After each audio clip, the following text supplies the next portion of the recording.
ગયા લેક્ચરની અંદર આપણે પ્રસ્તાવના, ત્યાર પછી પુષ્પ વિશેની વાત કરી અને પૂર્વ ફલનની વાત કરી. હવે આપણે વાત કરવા જઈ રહ્યા છીએ પુકેસર.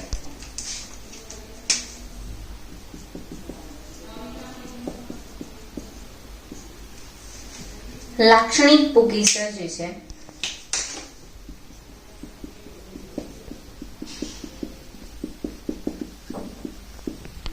એ બે ભાગો ધરાવે છે.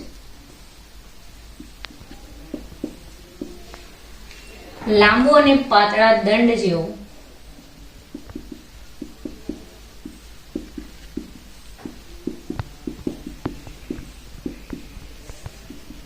ભાગ, જેને શું કહી શકાય? તંતુ. અને તંતુના અગ્રભાગે દ્વિખંડીય પરાગાશય ધરાવે છે. એટલે એવું કહી શકાય કે પુકેસર કેટલા ભાગો ધરાવે છે? બે. કયા કયા? તો કે તંતુ અને પરાગાશય. તંતુ કેવો ભાગ છે? તો કે પાતળો છે અને સાથે સાથે કેવો છે એવું કહી શકાય? તો દંડ જેવો ભાગ છે. અને પરાગાશય કેવો છે? તો કે દ્વિકુટરીય ભાગ છે. દ્વિખંડીય ભાગ છે એવું કહી શકાય. આજે છે એની વાત કરીશું આપણે તંતુ, અને આ ભાગ છે પરાગાશય. હવે વાત કરવાની છે કે તંતુ જે છે એ તંતુનો નિકટવર્તી છેડો, તંતુનો નિકટવર્તી છેડો એ પુષ્પાસન અથવા તો દલપત્ર સાથે જોડાયેલો હોય છે. અહીંયા શું વાત કરી છે એવું કહી શકાય? તો કે આ તંતુનો છેડો જે છે એ છેડો, એટલે આ વાળો છેડો જે છે એ કાં તો પુષ્પાસન સાથે જોડાયેલો હશે કાં તો દલપત્ર સાથે જોડાયેલો હશે. એટલે અહીંયા આપણે વાત કરી છે શેની? તો પુકેસરના બે ભાગ, એક તંતુ એક પરાગાશય. તંતુ અને પરાગાશય. તંતુના અગ્ર છેડે દ્વિખંડીય રચના એવું કીધું છે, એટલે આગળના બાજુ દ્વિખંડીય રચના છે અને આ છેડો જે છે એ પુષ્પાસન અથવા તો દલપત્ર સાથે જોડાયેલો છે. તો હવે વાત કરીએ તો જુદી જુદી જાતિના પુષ્પોમાં પુકેસરોની લંબાઈ અને સંખ્યામાં વિવિધતા જોવા મળે છે. આનો મતલબ શું છે કે અલગ અલગ પ્રકારની વનસ્પતિની જાતિઓ જે છે એની અંદર પુષ્પો જે છે એની પુકેસરની લંબાઈ અને સંખ્યા જે છે એ સરખી હોતી નહીં. કે કેટલાક, ઉદાહરણ તરીકે વાત કરીએ તો કેટલાકની અંદર તંતુની લંબાઈ વધારે હોય તો કેટલાકની અંદર ઓછી હોય. જ્યારે સંખ્યામાં પણ વિવિધતા જોવા મળે, કેટલાકની અંદર ઓછી હોય સંખ્યા પુકેસરોની અને કેટલાકની અંદર ઘણી વધારે હોય છે. તમારે કરવાનું શું છે તો કે 10 પ્રકારના અલગ અલગ પ્રકારના પુષ્પો લો અને એ પુષ્પોની અંદરથી પુકેસર લો અને પુકેસરને સ્લાઇડ પર મૂકીને સૂક્ષ્મદર્શક યંત્રમાં જોશો તો તમને ખબર પડશે કે તેમની કદમાં વિવિધતા જોવા મળે છે, લંબાઈની અંદર વિવિધતા છે, સંખ્યાની અંદર વિવિધતા છે, એમ બધી રીતે વિવિધતા જોવા મળે છે. વાત શું કરવાની છે એવું કહી શકાશે હવે? તો કે લાક્ષણિક પરાગાશય. આટલે સુધી આપણે તંતુની વાત કરી છે, હવે વાત કરીશું પરાગાશય. તો લાક્ષણિક પરાગાશય એ દ્વિખંડીય છે. એનો મતલબ શું? એ કેટલા ખંડ ધરાવે છે? બે. 1 અને 2. વાત શું કરીશું હવે? તો કે તે દરેક ખંડ એ દ્વિકોટરીય છે. દ્વિકોટરીય એટલે શું? તો કે બે ખંડો જે છે એ બે ખંડની અંદર બે કોટર આવેલા છે. હવે આપણે આકૃતિ જોઈશું એની, અને આકૃતિ જે છે એ આકૃતિની અંદર તમને બતાવવામાં આવ્યું છે કે કોટર જે છે એ એક ખંડની અંદર બે, મતલબ શું છે, બે ખંડની અંદર કેટલા કોટર હશે, તો કે બે ખંડની અંદર 4 કોટર. એટલે એવું કહી શકાય કે પરાગાશય ચતુષ્કોટીય છે અથવા તો ચતુષ્કોટરીય છે, એવું કહી શકાય. પરાગાશય ચતુર્કોટીય અથવા તો ચતુષ્કોટરીય છે. મતલબ શું છે અહીંયા, તો એક ખંડની અંદર 2 કોટર, તો બે ખંડની અંદર 4 કોટરે ધરાવે છે. તે આયામધરીય ખાંચથી બહારની બાજુથી એકબીજાથી જુદા પડે છે. શું કહેવા માંગે છે અહીંયા, તો કે જ્યારે તમે આકૃતિ જોશો તો આકૃતિની અંદર જ્યારે આયામ એટલે આ બાજુની વાત છે, તો આયામધરીયથી એ એકબીજાથી બે ખંડો કેવા થાય છે, એવું કહી શકાય, એકબીજાથી જુદા પડે છે. હવે આગળ શું વાત કરવાની છે, એવું કહી શકાશે, તો કે આગળ આપણે વાત કરીશું કે પરાગાશયનો અનુપ્રસ્થ છેદ લઈએ, એટલે કે આડો છેદ. એટલે પરાગાશયનો અનુપ્રસ્થ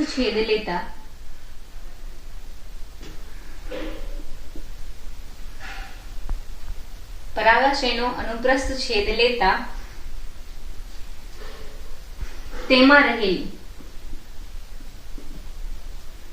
પેશી જે છે, પેશીનો અભ્યાસ કરી શકાય છે.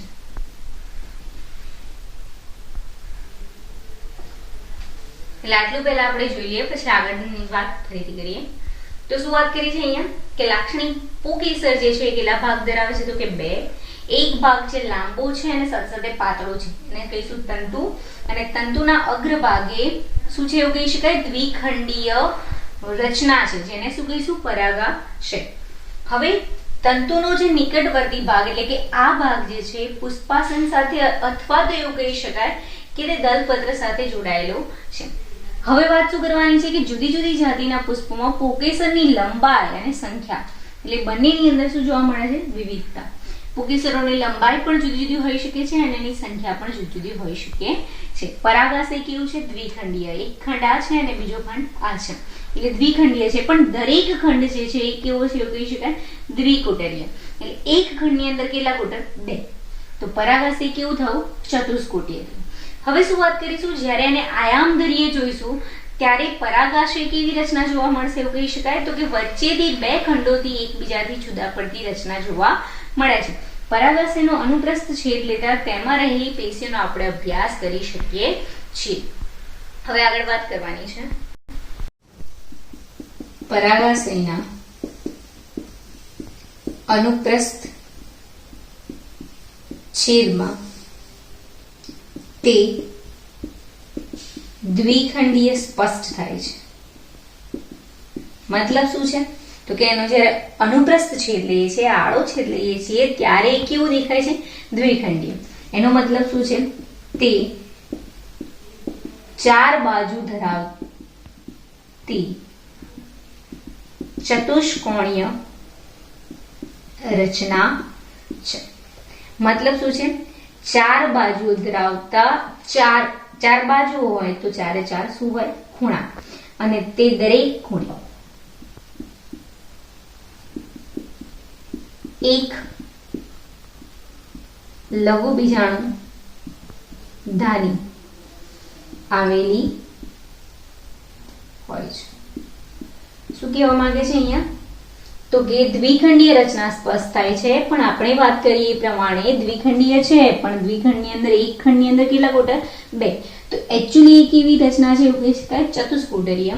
તો ચતુષ્કોટરીય છે એટલે 4 બાજુ છે એની અને 4 ખૂણા છે, અને 4 ખૂણે શું ગોઠવાયેલું છે, એવું કહી શકાય, તો કે લઘુ બીજાણુ ધાનીઓ ગોઠવાયેલા છે, અને એ આપણે આકૃતિની અંદર જોયું. હવે વાત શું કરવાની છે, તો કે હવે આ લઘુ બીજાણુ ધાની જે છે એ લઘુ બીજાણુ ધાની આગળ વિકાસ પામે છે.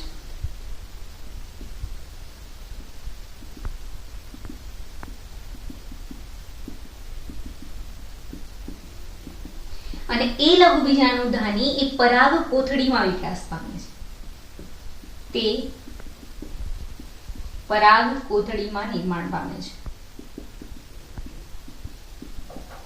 મતલબ શું છે? લઘુબીજાણુ ધાનીમાંથી શું બની ગયું? પરાગ કોથળી, જે પરાગ રજ ભરેલી કોથળી છે.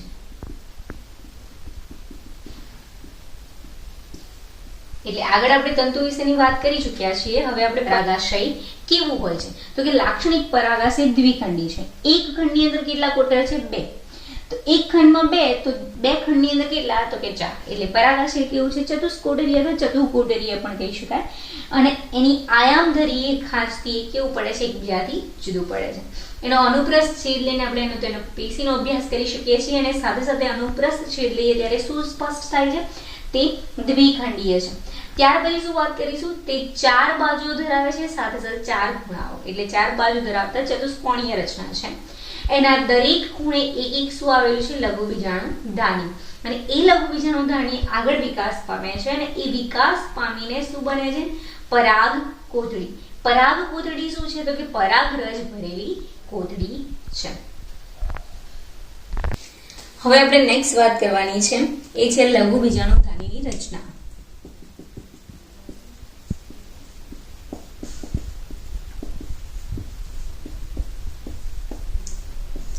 હવે વાત શું કરીશું? તો કે આડછેદમાં, એટલે કે જ્યારે આપણે આડો છેદ લઈએ છીએ ત્યારે આડછેદમાં લાક્ષણિક મતલબ આઈડલ પરાગાશયને શું કહેવાય? લઘુબીજાણુ ધાની. એટલે આડછેદમાં લાક્ષણિક પરાગાશય અથવા તો લઘુબીજાણુ ધાની જે છે એ લઘુબીજાણુ ધાની કેવી દેખાય છે? તો કે એની બાહ્ય સપાટી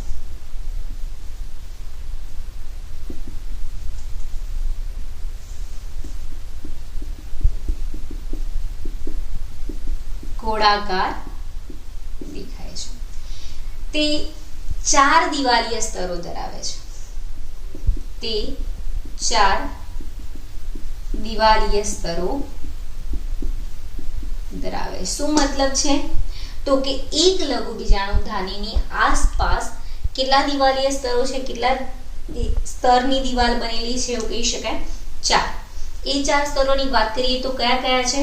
તો કે સૌથી બહાર હોય એ કયું સ્તર કહેવાય? અધિસ્તર. ત્યાર પછી વાત કરીએ તો કે તંતુમય સ્તર. ત્યાર પછી મધ્ય સ્તર અને ત્યાર પછી સૌથી અંદરની વાત કરીએ તો એ સ્તર જે છે એ પોષક સ્તર.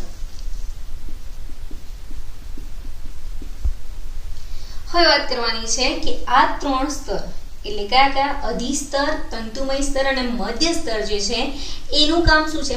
તો કે રક્ષણાત્મક કાર્ય કરે છે. સાથે સાથે શું કરે છે? તો કે રક્ષણાત્મક અને સાથે સાથે જ્યારે પરાગાશય જે છે પરાગાશય પરિપક્વ થાય છે ત્યારે તેને સ્ફુટન કરીને, મતલબ એને તોડીને એની અંદરથી પરાગરજને મુક્ત કરવામાં મદદ કરે છે. એટલે એવું કહી શકાય કે પરાગાશયનું સ્ફોટન પ્રેરીને શું કરે છે? એવું કહી શકાય પરાગરજને મુક્ત કરે છે. આ કામ કોનું છે? અધિસ્તર, તંતુમય સ્તર અને મધ્ય સ્તર. એટલે એવું કહી શકાય રક્ષણ આપવાનું કામ કરે છે. કોને રક્ષણ આપે છે? લઘુબીજાણુ ધાની અથવા તો પરાગાશયને શું આપે છે? રક્ષણ. સાથે સાથે જ્યારે પરાગાશય એ પરિપક્વ થાય એટલે એની અંદર જ્યારે પરાગરજનું નિર્માણ થઈ ચૂક્યું હોય ત્યારે શું કરે? પરાગાશયનું સ્ફુટન થવું એટલે તૂટવું. પરાગાશય તૂટે છે અને એની અંદરથી પરાગરજ મુક્ત થાય છે. વાત કરીશું શેની? પોષક સ્તર. પોષક સ્તર એ પરાગરજને પોષણ પૂરું પાડે છે. તે સૌથી અંદરનું સ્તર છે.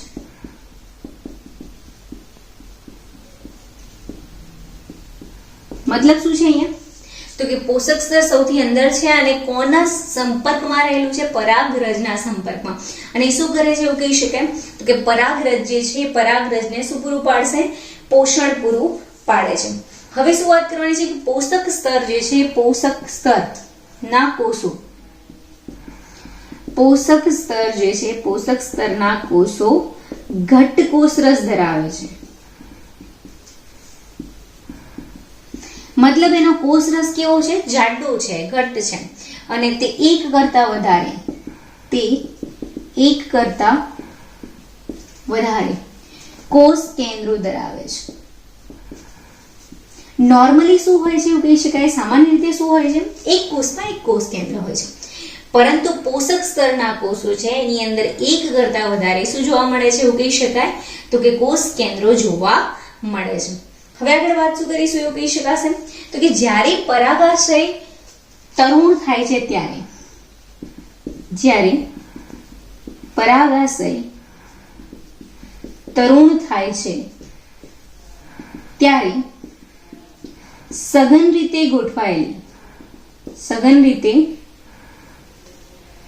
ગોઠવાયેલ સમજાત કોષોનો સમૂહ એ કેન્દ્રમાં જોવા મળે છે. અહીંયા સમજવાની જરૂર છે કે પરાગાશય ક્યારે તરુણ થાય છે ત્યારે કેવી રીતે ગોઠવાયેલો? સઘન એટલે અડીને નજીકમાં ગોઠવાયેલા હોય એવા કોષો. અને અહીંયા શબ્દ વાપર્યો છે સમજાત. એટલે બધા જ કોષો કેવા હશે? એક સરખા.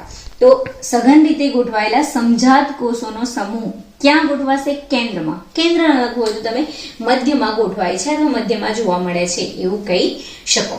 જેને શું કહેવાય? બીજાણુજનક પેશી.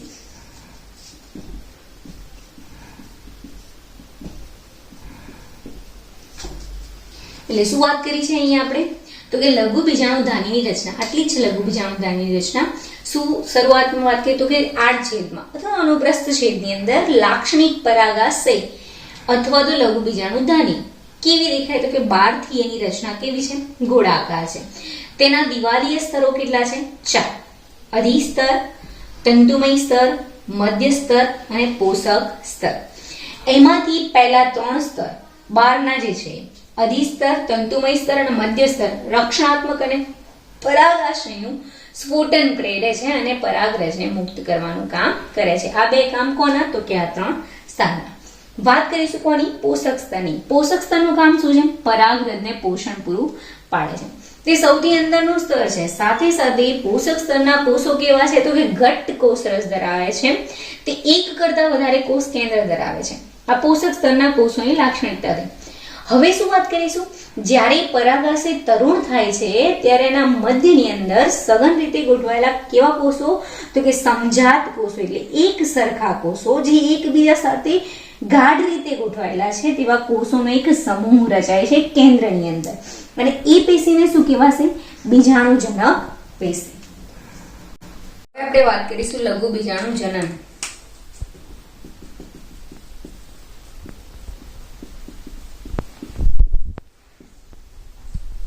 લઘુ બીજાણુજનનની અંદર વાત કરીશું પરાગાશય પરિપક્વ બને ત્યારે. પરાગાશય પરિપક્વ બને ત્યારે શું થાય છે તો કે જ્યારે પરાગાશય પરિપક્વ બને છે ત્યારે આપણે જોયું આગળના એમાં તો એની અંદર વાત કરી કે પરાગાશય પરિપક્વ બને ત્યારે થાય છે કે એના કેન્દ્રની અંદર સઘન રીતે ગોઠવાયેલા સમજાત કોષોનો સમૂહ ભેગો થાય જેને આપણે શું કીધું હતું?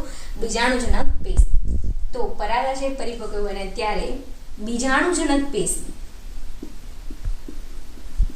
ના કોષો શું કરે છે તો કે અર્ધીકરણ પામે છે અને પરાગ અથવા તો લઘુ બીજાણુ ચતુષ્કની રચના કરે છે.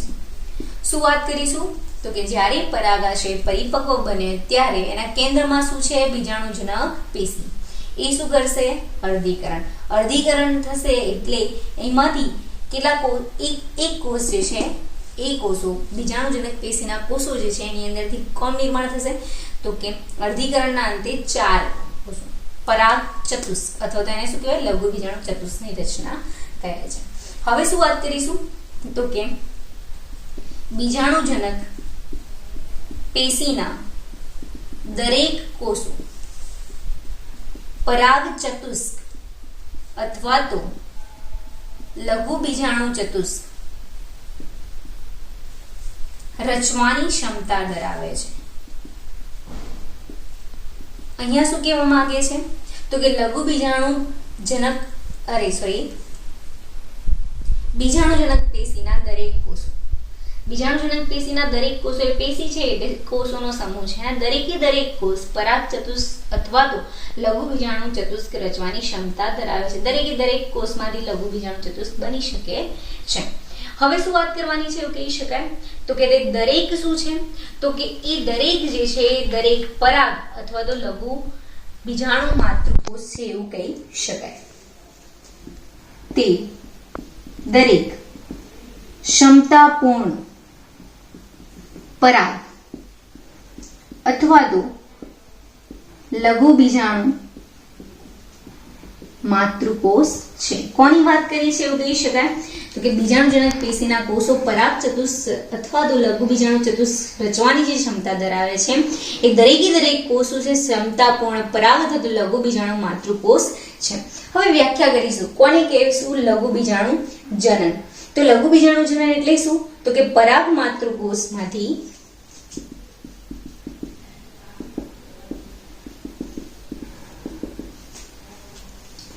અર્ધીકરણ દ્વારા પરાગ માતૃકોષ કો તોય ચાલે અને લઘુ બીજાણુ માતૃકોષ કો તોય ચાલે.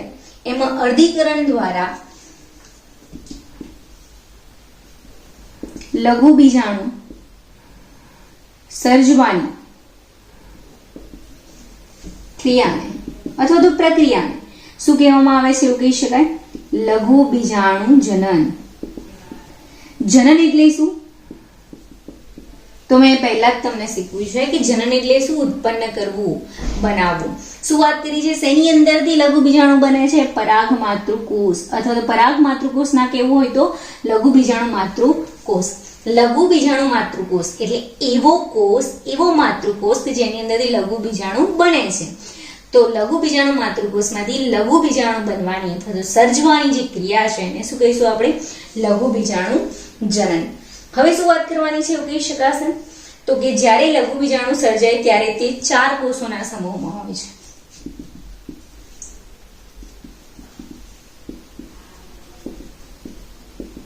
તે 4 કોષોના સમૂહમાં હોય છે.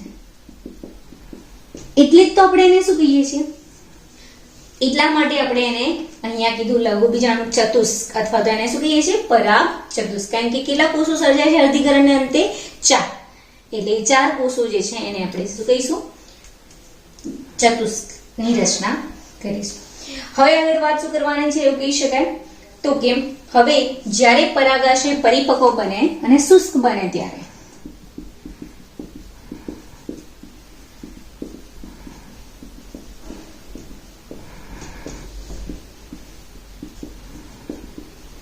કહેવાનો મતલબ શું છે પરાગાશય કેવું થયું છે એકદમ પરિપક્વ એની અંદર પરાગરજનું નિર્માણ થઈ ચૂક્યું છે અને હવે સાથે સાથે એ કેવું બને છે શુષ્ક બને છે ત્યારે એનું શું થાય છે સ્ફોટન. ત્યારે પહેલા તો વાત કરીશું કે લઘુ બીજાણુ એકબીજાથી શું થાય છે છૂટા પડે છે. એટલે પરાગાશયની અંદર લઘુ બીજાણુ એકબીજા સાથે જોડાયેલા હોય છે. આ લઘુ બીજાણુ એકબીજાથી છૂટા પડીને કોની રચના કરે છે જે પરાગરજની રચના કરે છે. અને હવે અહીંયા શું થયું છે એવું કહી શકાય પરાગાશય પુખ્ત થઈ ગયું છે. તો પરાગાશય પુખ્ત થાય અથવા પરિપક્વ થયું સાથે સાથે શુષ્ક બની ગયું છે ત્યારે એની અંદર જે લઘુ બીજાણુ હતા જે લઘુ બીજાણુનું નિર્માણ થયું હતું એ બધા હવે ધીમે ધીમે લઘુ બીજાણુ એકબીજાથી છૂટા પડવા માંડશે અને છૂટા પડે ત્યારે એને શું કહીશું પરાગરજ. અને એ પરાગાશય હવે શું થશે સ્ફોટન પામશે. એટલે પરાગાશયનું શું થશે સ્ફોટન અને શું મુક્ત થશે પરાગરજ. શું થશે એવું કહી શકાય, મુક્ત થાય છે. એટલે આ રીતે એટલે એવું કહી શકાય કે દરેક લઘુબીજાણુ જે છે એ લઘુબીજાણુ એ શું છે, પરાગરજ છે. પણ લઘુબીજાણુ છૂટા પડે ત્યારે એને પરાગરજ કહીશું. આટલી વાત કોની કરવાની છે, લઘુબીજાણુ જનન. શું વાત કરવાની છે એવું કહી શકાય, તો કે પરાગાશય પરિપક્વ બને ત્યારે બીજાણુજનક પેશીના કોષો શું કરે છે, અર્ધીકરણ. અને અર્ધીકરણ કરીને કોની રચના કરે, પરાગ ચતુષ્ક, લઘુબીજાણુ ચતુષ્ક. હવે શું કહે છે કે બીજાણુજનક પેશીના દરેકે દરેક કોષ લઘુબીજાણુ ચતુષ્ક પરાગ ચતુષ્ક રચવાની ક્ષમતા ધરાવે છે. એટલે દરેક શું છે, ક્ષમતાપૂર્ણ પરાગ અથવા તો લઘુબીજાણુ માતૃકોષ. એટલે ક્ષમતાપૂર્ણ પરાગ માતૃકોષ અથવા તો લઘુબીજાણુ માતૃકોષ. હવે વ્યાખ્યા કરવાની છે. વ્યાખ્યા બહુ ઈઝી છે લઘુબીજાણુ જનનની, કે પરાગ માતૃકોષમાંથી સેના દ્વારા, અર્ધીકરણ દ્વારા પરાગ માતૃકોષ અથવા તો લઘુબીજાણુ માતૃકોષ. માતૃકોષમાંથી શું બનવાની વાત છે, લઘુબીજાણુ બનવાની જે પ્રક્રિયા છે, સર્જવાની જે ક્રિયા છે એને શું કહીશું, લઘુબીજાણુ જનન. લઘુબીજાણુ સર્જાય ત્યારે કેટલા કોષોના સમૂહમાં હોય, 4. એટલે આપણે એને શું કહીએ, લઘુબીજાણુ ચતુષ્ક અથવા તો એને શું કહીએ, પરાગ ચતુષ્ક. હવે દરેકે દરેક લઘુબીજાણુ એ પરાગરજમાં નિર્માણ પામે. એટલે લઘુબીજાણુ જેટલા હશે એટલા શું થશે, પરાગરજનું નિર્માણ. પરાગાશય જ્યારે પરિપક્વ થાય અને શુષ્ક બને ત્યારે લઘુબીજાણુ એકબીજાથી શું થશે, છૂટા પડશે. અને છૂટા પડશે ત્યારે શું થશે, પરાગરજ જે છે પરાગરજમાં નિર્માણ પામશે. પછી એ પરાગાશયનું સ્ફુટન થશે. સ્ફુટન થશે એટલે પરાગરજ મુક્ત થશે, જે આપણે આકૃતિની અંદર જોઈશું. અને આકૃતિ દ્વારા તમે એ સમજી શકશો કે કેવી રીતે લઘુબીજાણુઓ જે છે એકબીજાથી છૂટા પડે છે અને ક્યારે એને પરાગરજ કહી શકાય. આ થઈ લઘુબીજાણુ જનનની વાત.